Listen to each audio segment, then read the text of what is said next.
Hello students, welcome to my channel Dr. Sudhakar's Tutor Tube. இந்த வீடியோல நாம advance financial அக்கௌண்ட்ஸ்ல பார்ட்னர்ஷிப் யூனிட்ல அட்மிஷன் ஆஃப் ஏ பார்ட்னர் பத்தி தான் பார்க்க போறோம். ஸோ பர்டிகுலரா அட்மிஷன் ஆஃப் ஏ பார்ட்னர்ல சாக்ரிஃபைசிங் ரேஷியோ எப்படி கண்டுபிடிக்கிறது அப்படின்ற சம்ம தான் பார்க்க போறோம். சாக்ரிஃபைசிங் ரேஷியோ கண்டுபிடிக்கிறதுக்கான ஃபார்முலா இதுதான். So sacrificing ratio is equal to old ratio minus new ratio. So வாங்க இது ரெலவெண்டான ஒரு சம்ம பார்க்கலாம். A and B are partners in a business sharing profit in the ratio of 5:3. So இந்த கொஸ்டின் உங்களுக்கு நான் வந்து தியரிட்டிக்கலா எக்ஸ்பிளைன் பண்ணிடுறேன். ஸோ தட் நம்ம சம் போடும்போது உங்களுக்கு கொஞ்சம் ஈஸியா இருக்கும். இந்த ஃபர்ஸ்ட் லைன்ல என்ன சொல்லியிருக்காங்க அப்படின்னு பாத்தீங்கன்னா, ஏவும் பியும் ஒரு பிசினஸ்ல பார்ட்னரா இருக்காங்க அப்படின்னு சொல்றாங்க. ஸோ ஒரு பிசினஸ்ல ஏ அண்ட் பி அப்படின்னு ரெண்டு பேரு பார்ட்னர்ஸா இருக்காங்க. ஷேரிங் ப்ராஃபிட் இந்த ரேஷியோ ஆஃப், அதாவது அந்த பிசினஸ்ல வரக்கூடிய லாபத்தை ஏவும் பியும் 5:3 பிரிச்சுக்கிறாங்களாம். ஸோ இந்த பிசினஸ்ல லாபம் சம்பாதிக்கிறாங்க. அந்த லாபம் வரக்கூடிய லாபத்துல 5:3 ரெண்டு பேரும் ரேஷியோ பிரிச்சுக்கிறாங்க. ஸோ இவருக்கு 5 பங்கு, இவருக்கு 3 பங்கு அப்படின்ட்டு. ஸோ அப்ப நம்ம என்ன எடுத்துக்கலாம்னா, பிசினஸ், அதாவது பிசினஸ்ல வரக்கூடிய ப்ராஃபிட்டை 8ன்னு எடுத்துக்கலாம். ஸோ இந்த 8 ரூபாவை ஏ 5ன்னும் பி 3ன்னும் பிரிச்சுக்கிறாங்க. ஸோ அப்ப ஃபிராக்ஷன் எப்படி பண்ணலாம்னா 5/8, 3/8. இதுதான் ஏ அண்ட் பி உடைய ஓல்டு ரேஷியோ அப்படின்னு சொல்லுவாங்க. சரிங்களா?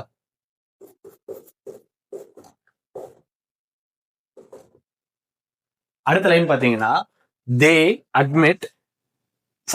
decide to admit C into the firm giving 1/6 share. இவங்க ரெண்டு பேரும் சேர்ந்து, அதாவது ஏவும் பியும் சேர்ந்து சி அப்படின்னு ஒருத்தரை பிசினஸ்குள்ள அட்மிட் பண்றாங்க. அவருக்கு ஃபர்மோடைய 1/6 ஷேர். ஸோ இதுதான் ரொம்ப முக்கியம். ஃபர்மோடைய, அதாவது கம்பெனி, இந்த பிசினஸ் உடைய 1/6 ஷேரை கொடுக்குறேன்னு சொல்றாங்க.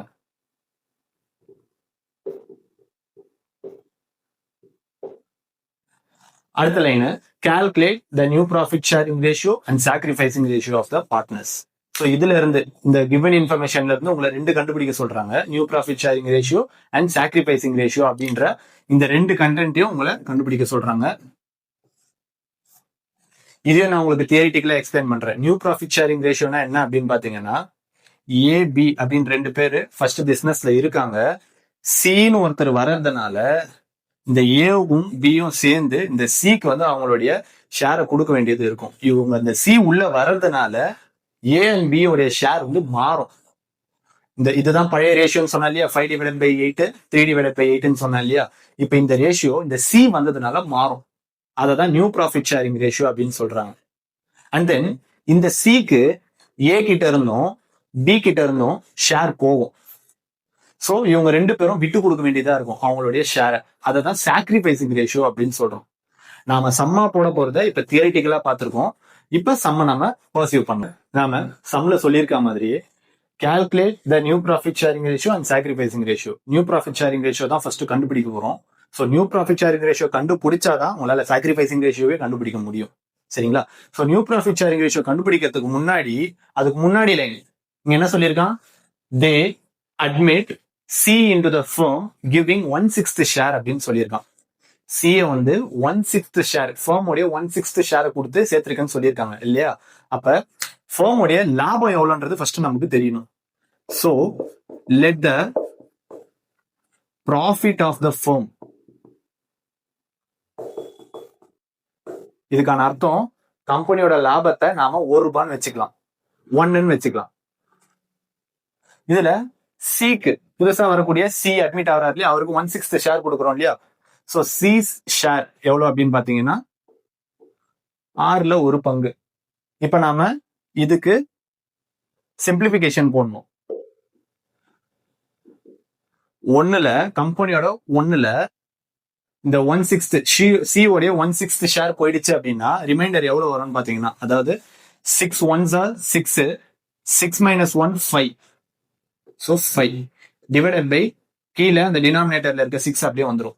ஸோ 5/6 ஷேர் தான் ரிமைண்டர். இதை வச்சுதான் உங்களால நியூ ப்ராஃபிட் ஷேரிங் ரேஷியோவை கண்டுபிடிக்க முடியும். சரிங்களா? ஸோ ஃபர்ஸ்ட் ஆஃப் ஆல் இப்ப ஏக்கு நியூ ப்ராஃபிட் ஷேரிங் ரேஷியோ கண்டுபிடிக்கலாம். A's new profit ratio is equal to, இங்க நம்ம காமனா கண்டுபிடிச்சிருக்கோம் இல்லையா 5/6 ஷேர், இதை எடுத்துக்கணும். மல்டிப்ளைடு பை நம்மளுடைய ஏ உடைய ஓல்டு ரேஷியோ. ஸோ ஏ உடைய ஓல்டு ரேஷியோ என்னன்னு பாத்தீங்கன்னா 5.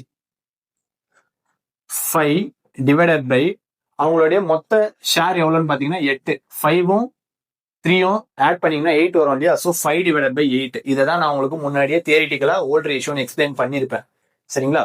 ஸோ இப்போ இது ரெண்டுத்தையும் சிம்பிளிஃபை பண்ணோம் அப்படின்னா 6 8s are 48, 5 5s are 25. So இதுதான் ஏ உடைய நியூ ப்ராஃபிட் ஷேரிங் ரேஷியோ. இதே மாதிரி சேம் மெத்தடாலஜில நம்ம இப்ப பிக்கும் கண்டுபிடிக்க போறோம்.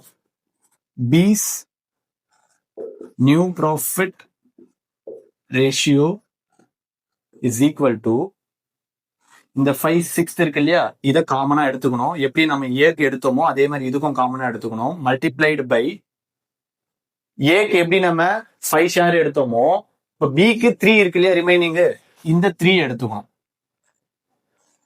3 டிவைடட் பை 8. ஸோ இப்போ இதையும் சிம்பிளிஃபை பண்ணிடலாம். 6 8s are 48, 5 3s are 15. அப்ப பி உடைய நியூ ப்ராஃபிட் ஷேரிங் ரேஷியோவும் கண்டுபிடிச்சாச்சு. சி இதுவும் சைமல்டேனியஸா கண்டுபிடிச்சிடலாம். Sis new profit ratio is equal to, ஏன் இவருக்கு நியூ ப்ராஃபிட் ஷேரிங் ரேஷியோ கண்டுபிடிக்கிறோம் அப்படின்னா, சி கம்பெனியோடைய அதாவது ஃபேம் உடைய 1/6 ஷேர் எடுத்திருக்காரு. ஏ கிட்ட இருந்தோ பி கிட்ட இருந்தோ வாங்கல, ஃபேம் உடைய 1/6 ஷேர் எடுத்திருக்காரு. ஸோ அதனால இவருக்கும் தனியா நம்ம நியூ ப்ராஃபிட் ஷேரிங் ரேஷியோ கண்டுபிடிக்கணும். இவருக்கு ஆல்ரெடி சொல்லிட்டாங்க, சம்லேயே சொல்லிட்டாங்க 1/6 ஷேர்னு சொல்லிட்டாங்க இல்லையா, அதனால இங்க 1/6 ஷேரை எடுத்துட்டேன். மல்டிப்ளைடு பை, இப்ப நம்ம சிம்பிளிஃபை பண்றதுக்கு முன்னாடி, அடுத்த ஃபிராக்ஷன் வேல்யூ போடுறதுக்கு முன்னாடி, ஏக்கும் பிக்கும் காமனா இருக்கக்கூடிய டினாமினேட்டர் என்னன்னு பாத்தீங்கன்னா 48 இல்லையா? இப்ப சி உடைய இந்த ஃபிராக்ஷன்ல 6 இருக்கு இல்லையா டினாமினேட்டர்ல, இந்த 6 கூட என்ன நம்பரை மல்டிப்ளை பண்ணா இந்த 48 வரும் அப்படின்னு பாத்தீங்கன்னா 8. சரியா? சோ 8 நான் இங்க போட்டுக்கிறேன். இங்க என்ன வேல்யூ போடுறோமோ, இந்த இடத்துல என்ன வேல்யூ போடுறோமோ இதே வேல்யூ தான் இங்கேயும் வரும். ஓகேவா? சோ 48, அதாவது 6 8s are 48, 1 8s are 8. இப்ப நம்ம 3 பேருடைய நியூ ப்ராஃபிட் ஷேரிங் ரேஷியோ கண்டுபிடிச்சிட்டோம். 25 is to 15 is to 8.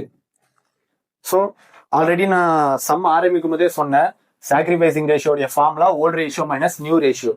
இப்போ நாம நியூ ரேஷியோ கண்டுபிடிச்சிட்டோம் இல்லையா?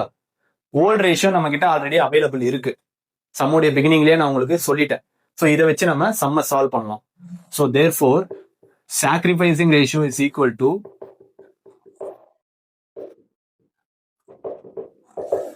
இப்ப நான் ஏ உடைய சாக்ரிஃபைசிங் ரேஷியோ கண்டுபிடிக்கிறேன். சரியா? ஓல்ட் ரேஷியோ சொல்லியிருக்காங்க இல்லையா, ஏ உடைய ஓல்ட் ரேஷியோ அந்த மேல இருக்கு இல்லையா 5 அப்படின்னு சொல்லியிருக்காங்க இல்லையா, 5 டிவைடட் பை 8 மைனஸ், ஏன் மைனஸ் போட்டோம்னா ஃபார்முலால மைனஸ் அவைலபிள் இருக்கு, ஸோ போட்டாச்சு. நியூ ரேஷியோ, ஏ உடைய நியூ ரேஷியோ தோ கண்டுபிடிச்சிருக்கோம் இல்லையா, எவ்வளவு இருக்கு 25 divided by 48. 25 divided by 48. So இப்போ ஒரு சிம்பிளிஃபிகேஷன் நம்ம பண்ண போறோம். இந்த மேத்தமெட்டிக்கல் சிம்பிளிஃபிகேஷன் யாருக்காச்சும் தெரியாம இருந்ததுன்னா இப்ப நான் உங்களுக்கு கிளியரா சொல்லி கொடுத்துறேன். ஸோ ஃபர்ஸ்ட் ஆஃப் ஆல் இந்த சைடு இருக்கு இல்லையா, ரைட் சைட்ல உங்களுக்கு ஒரு வேல்யூ இருக்கு இல்லையா, இதுதான் பெரிய வேல்யூ. இந்த பெரிய வேல்யூ இங்க இருக்கக்கூடிய சின்ன வேல்யூ கூட மல்டிப்ளை ஆகுமா அப்படின்னு கேட்டீங்கன்னா ஆகும். ஸோ 8 டேபிள்ஸ்ல இது மல்டிப்ளை ஆகும். 8 6 are 48 இல்லையா? ஸோ அதனால இந்த பெரிய வேல்யூ நான் இப்ப காமனா எடுத்துக்கிறேன். இந்த பெரிய வேல்யூவை நான் இப்ப காமனா எடுத்துக்கிறேன் 48. இந்த 48 இந்த 8 கூட எத்தனை வாட்டி மல்டிப்ளை ஆகும்? 6 டைம்ஸ். இங்க எத்தனை வாட்டி மல்டிப்ளை ஆகுதோ மேல இருக்கக்கூடிய நியூமரேட்டர் கூடிய அதே 6 டைம் போட்டுக்கணும். ஓகேவா? So 5 6 are 30. இங்க ஆல்ரெடி 48 கூட எதுவும் மல்டிப்ளை பண்ணணும், ஏன்னா நம்ம 48 தான் இங்க காமனா எடுத்திருக்கோம். வேணும்னா 1 டைம் போட்டுக்கிறேன். சோ இங்கேயும் 1 டைம், அப்ப இந்த 25 அப்படியே இங்க வந்துடும். 30 minus 25 5. 5 divided by 48. அடுத்து இதே மெத்தடாலஜில பிக்கும் சால்வ் பண்றேன். பி உடைய ஓல்ட் ரேஷியோ எவ்வளோன்னு பாத்தீங்கன்னா 3. So 3 divided by 8 minus B உடைய நியூ ப்ராஃபிட் ஷேரிங் ரேஷியோ எவ்வளோன்னு பாத்தீங்கன்னா 15 divided by 48. So 15 divided by 48.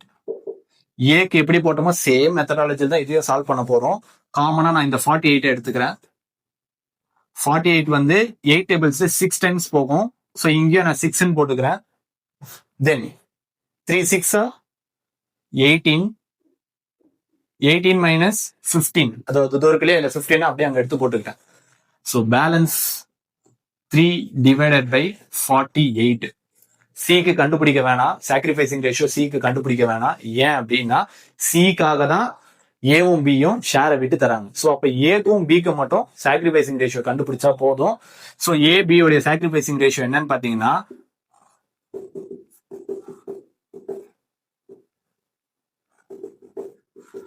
5:3. So இதுதான் ஏ அண்ட் பி உடைய சாக்ரிஃபைசிங் ரேஷியோ. ஸோ இந்த வீடியோ உங்களுக்கு யூஸ்ஃபுல்லா இருக்கும்னு நினைக்கிறேன். அப்படி இந்த வீடியோ உங்களுக்கு பிடிச்சிருந்ததுன்னா மறக்காம உங்க ஃப்ரெண்ட்ஸ்க்கு ஷேர் பண்ணுங்க. நம்ம சேனலையும் சப்ஸ்கிரைப் பண்ணிடுங்க. தேங்க்யூ.